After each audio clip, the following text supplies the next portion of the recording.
ৰোজাৰ অবস্থাত কোনোবাই মিছা কথা কয় তেতিয়াহ'লে ৰোজা মকৰুহ হৈ যাব। ৰোজা ৰাখি কোনোবাই অশ্লীল কথা বতৰা কয় বা শুনে তেতিয়াও ৰোজা মকৰুহ হৈ যাব। ৰোজাৰ অবস্থাত কোনোবাই গান বাজনা শুনে বাদ্যযন্ত্ৰ ইত্যাদি উপভোগ কৰে তেতিয়াহ'লেও ৰোজা মকৰুহ হৈ যাব। শক্তি বৃদ্ধি হওয়া যদি ইনজেকশন ইত্যাদি লয় তেতিয়াহ'লে ৰমজানৰ ৰোজা ভাঙি যাব। যে ৰমজানৰ ৰোজা যদি কোনোবাই জানি বুজি ত্যাগ কৰে, সুস্থ সবল বালিক জ্ঞান সম্পন্ন মুমিন পুৰুষ মহিলা প্ৰত্যেকৰে ওপৰত ৰমজানৰ ৰোজা ৰখা বাধ্যতামূলক।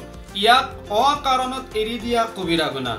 যদি কোনো ব্যক্তি ইমানৰ সৈতে ইখলাসৰ সৈতে সওয়াবৰ আশা কৰি ৰমজানৰ ৰোজা ৰাখে তেতিয়াহ'লে আল্লাহ পাকে সেইজন মানুহৰ অতীতৰ সমস্ত গুনাহ মাফ কৰি দিয়ে। যদি আমি ৰমজান আহিছেই বুলি গোটেই দিন লঘোনে থাকিম বুলি ভাবি সেহৰিত যদি বহুত বেছি খাই দিওঁ তেন্তে আমাৰ স্বাস্থ্যৰ কাৰণে বহুত বেছি ক্ষতি হৈ যাব পাৰে, যেটো হিতেই বিপৰীত হোৱাৰ সম্ভাৱনা আছে।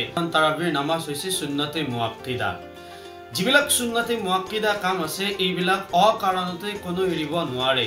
প্ৰত্যেকগৰাকী মুমিন মুছলমান পুৰুষ মহিলাই ইয়াক পালন কৰিব লাগে। নাহমাদুহু ওয়া নুছল্লি আলা ৰাসূলিহিল কাৰীম, আম্মা বা'দ। ৰোজা ভঙ্গ হওয়াৰ বহু কাৰণ মাসাইলৰ পাতত আমি পঢ়িবলৈ পাইছিলোঁ। গোটেইখিনিতো কোৱা সম্ভৱ নহয়, মই কেইটামান কৈ দিব বিচাৰিছোঁ। ৰোজা ভঙ্গ হওয়াৰ বিভিন্ন কাৰণ আছে। যেনেকুৱা যদি কোনোবাই ৰোজাৰ অৱস্থাত স্ত্ৰী সহবাস কৰে তেতিয়াহ'লে ৰোজা ভাঙি যাব। দ্বিতীয়তে ৰোজাৰ অৱস্থাত যদি কোনোবাই জানি বুজিয়ে পানাহাৰ কৰে, কিবা খায় ইত্যাদি খোৱা বস্তু গ্ৰহণ কৰে তেতিয়াহ'লে ৰোজা ভাঙি যাব। তৃতীয়তে যদি ইচ্ছাকৃতভাৱে কোনোবাই মুখ ভৰি বমি কৰে তেতিয়াহ'লেও ৰমজানৰ ৰোজা ভাঙি যাব। যদি ৰোজাৰ অৱস্থাত কোনোবাই শক্তি বৃদ্ধি হওয়া যদি ইনজেকশন ইত্যাদি লয় তেতিয়াহ'লে ৰমজানৰ ৰোজা ভাঙি যাব। ইনজেকশন লোৱাৰ এটা দিশ আছে, যদি বিমাৰৰ প্ৰতিষেধক হিচাপে যদি কোনোবাই লৈছে কিন্তু সেইটো শক্তি বৰ্ধন বা ভিটামিন ইত্যাদি নহয় তেতিয়াহ'লে ৰমজানৰ ৰোজাৰ কোনো ক্ষতি নহয়। কিন্তু শক্তি বৃদ্ধি হওয়াৰ বাবে বা পেটৰ ভোকক গুচোৱাৰ বাবে যদি কোনোবাই ইনজেকশন লয় তেতিয়াহ'লে ৰোজা ভাঙি যাব। চতুৰ্থতে যদি মহিলাসকলৰ ৰোজাৰ অৱস্থাত হাইজ নিফাস হৈ যায় তেতিয়াহ'লে ৰোজা ভাঙি যাব। ইয়াত আনুষংগিকভাৱে এটা মাসাইল মহিলাসকলে মনত ৰাখিব লাগিব। যদি ৰোজাৰ অৱস্থাত হঠাৎ হাইজ নিফাস হৈ গৈছে কিন্তু ৰোজা আছিল, এতিয়া মাসাইল মতে মহিলাসকলে ৰোজাৰ সন্মানাৰ্থে খোৱা নকৰি গধূলিলৈকে লঘোনে থকাই উচিত। যদিও ৰোজাটো আদায় নহয় লঘোনে থকাৰ কাৰণে সওয়াব পোৱা যাব। এনেকুৱা বিভিন্ন কাৰণত ৰমজানৰ ৰোজা ভাঙি যায় বুলি হাদিসত পোৱা যায়। ৰোজা মকৰুহ হোৱাৰো তেনেকুৱা বিভিন্ন কাৰণ পঢ়িবলৈ পোৱা যায়। সাধাৰণভাৱে যদি কোনোবাই ৰোজাৰ অৱস্থাত ৰোজা ৰাখি মিছা কথা কয়, সাধাৰণভাৱে মিছা কথা কোৱাটো ৰোজাৰ বাহিৰতো জায়েজ নহয়, হাৰাম হয়। যদি ৰোজাৰ অৱস্থাত কোনোবাই মিছা কথা কয় তেতিয়াহ'লে ৰোজা মকৰুহ হৈ যাব। দ্বিতীয়তে যদি ৰোজা ৰাখি কোনোবাই অশ্লীল কথা বতৰা কয় বা শুনে তেতিয়াও ৰোজা মকৰুহ হৈ যাব। যদি ৰোজাৰ অৱস্থাত কোনোবাই গান বাজনা শুনে বাদ্যযন্ত্ৰ ইত্যাদি উপভোগ কৰে তেতিয়াহ'লেও ৰোজা মকৰুহ হৈ যাব। ইয়াৰ পিছত যদি কোনোবাই ৰোজা ৰাখি কাৰোবাক গালি শপনি পাৰে, গালি গালাজ কৰে তেতিয়াহ'লেও ৰোজা মকৰুহ হৈ যাব। এনেকুৱা বিভিন্ন আনুষংগিক কাৰণত ৰোজা মকৰুহ হৈ যায়। ৰোজা ৰখাৰ পুৰস্কাৰ হাদিসত বিভিন্ন ধৰণে উল্লেখ আছে। এটা হাদিসত এই বুলি আছে, আমাৰ নবী সাল্লাল্লাহু আলাইহি সাল্লামে কৈছে, মান সামা ৰমাদানা ঈমানান ওয়া ইহতিসাবান গুফিৰা লাহু মা তাকদ্দামা মিন যামবি। অৰ্থাৎ যদি কোনো ব্যক্তি ইমানৰ সৈতে ইখলাসৰ সৈতে সওয়াবৰ আশা কৰি ৰমজানৰ ৰোজা ৰাখে তেতিয়াহ'লে আল্লাহ পাকে সেইজন মানুহৰ অতীতৰ সমস্ত গুনাহ মাফ কৰি দিয়ে। এই ধৰণে আন এটা হাদিসত এই বুলি উল্লেখ আছে, যদি কোনোবাই ৰমজানৰ ৰোজা আদায় কৰিছে, যেনেকৈ ৰমজানৰ ৰোজা ৰখাটো ফৰজ হয়, বাধ্যতামূলক হয়, ৰাখিবই লাগিব। যদি ৰমজানৰ ৰোজা আদায় কৰিছে তেন্তে ফৰজ আদায় কৰিছে। যদি ফৰজ আদায় কৰিছে ফজিলত হিচাপে ক'ব পাৰি তেন্তে ৰমজান মাহত এটা ফৰজ আদায় কৰাৰ বাবে অইন মাহত ৭০টা ফৰজ আদায় কৰিলে যিমান সওয়াব পোৱা যায় ৰমজান মাহত এটা ফৰজ আদায় কৰি সিমান সওয়াব লাভ কৰা যায়।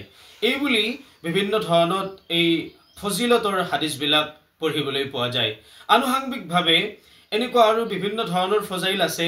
ৰমজান মাহত যদি কোনোবাই কাৰোবাক সহায় কৰে, সাহায্য কৰে, গৰীব দুখীয়াক সহায় কৰে, সৎকা কৰে ইত্যাদিৰ জৰিয়তে বেলেগ মাহত কৰাতকৈ বেছি এই মাহত সওয়াব পোৱা যায়। আৰু আপুনি সুধিছিল যে ৰোজা নাৰাখিলে কি শাস্তি হয়। ৰোজা নৰখাৰ শাস্তিটো এইটোৱেই যে ৰমজানৰ ৰোজা যদি কোনোবাই জানি বুজি ত্যাগ কৰে, সুস্থ সবল বালিক জ্ঞান সম্পন্ন মুমিন পুৰুষ মহিলা প্ৰত্যেকৰে ওপৰত ৰমজানৰ ৰোজা ৰখা বাধ্যতামূলক। ইয়াক অকাৰণত এৰি দিয়া কবিৰা গুনাহ যদি কৰিছে তেন্তে শাস্তিটো বাধ্যতামূলক পাবই, অপৰিহাৰ্য। সেই হিচাপে শাস্তিৰ এটা সৰু উদাহৰণ আমি দিব পাৰোঁ।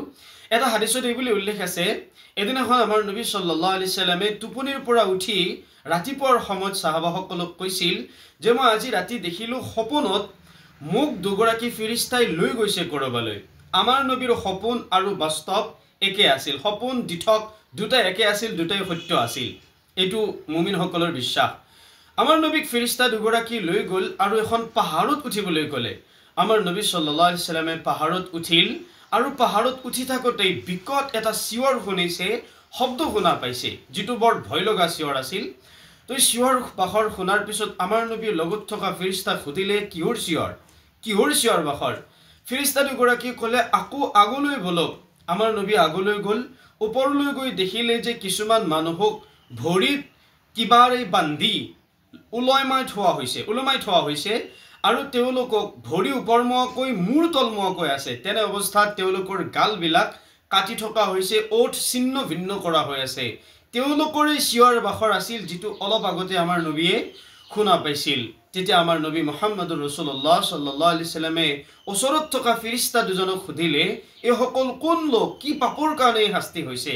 তেতিয়া এই ফিৰিস্তা দুজনে কৈছিল যে হে আল্লাহৰ ৰাসূল সাল্লাল্লাহু আলাইহি সাল্লাম, সেইসকল লোক যিয়ে ৰমজান মাহ পাইছিল সুস্থ থকা অৱস্থাতো কোনো কাৰণ অবিহনে ৰমজানৰ ৰোজা ৰখা নাছিল, তাৰে পাপৰ ফলস্বৰূপে এই শাস্তি ভোগ কৰিব লগা হৈছে। গতিকে এইখিনিতে আমি অনুমান কৰিব পাৰোঁ ৰমজানৰ ৰোজা নাৰাখিলে কিমান শাস্তি হ'ব পাৰে।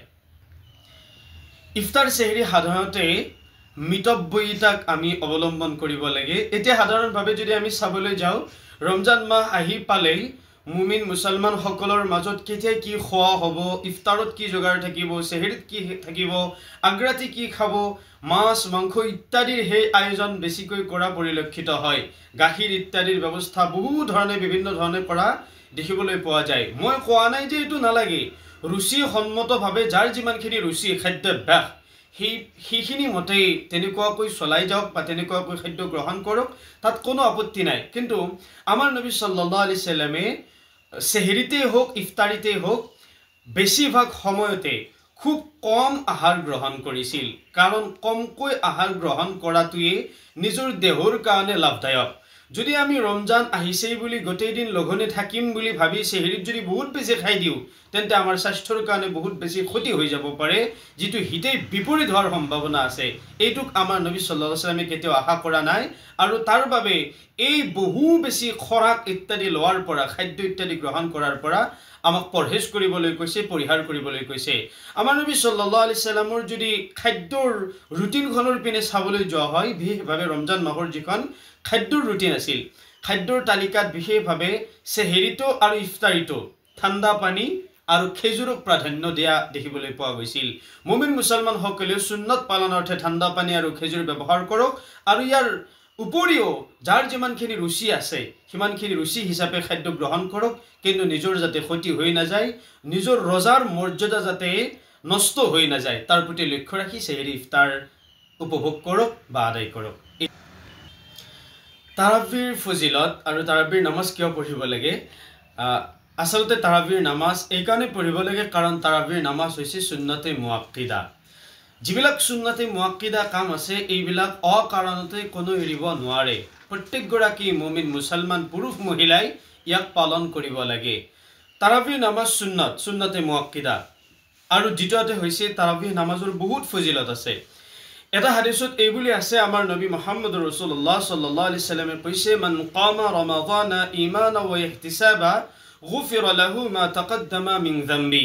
অৰ্থাৎ যি ব্যক্তিয়ে তাৰাৱীহ নামাজ ৰমজানৰ ৰাতি আদায় কৰা হয়, তাৰাৱীহ নামাজ যদি কোনোবাই আদায় কৰি ইমানৰ সৈতে ইখলাছৰ সৈতে সওয়াবৰ আশা কৰি তেন্তে আল্লাহ পাকে সেইজন মানুহৰ অতীতৰ সমস্ত গুনাহেই মাফ কৰি দিয়ে। এই হাদিসটোৰ প্ৰতি লক্ষ্য ৰাখি আৰু সুন্নত হোৱাৰ প্ৰতি লক্ষ্য ৰাখিলেই আমি বোধগম্য কৰিব পাৰোঁ তাৰাবিৰ নামাজ কিয় পঢ়িব লাগে আৰু হাদিসটোৱে আমাক ফজিলতখিনিও উনুকিয়াই দিছে নিশ্চিতভাৱে।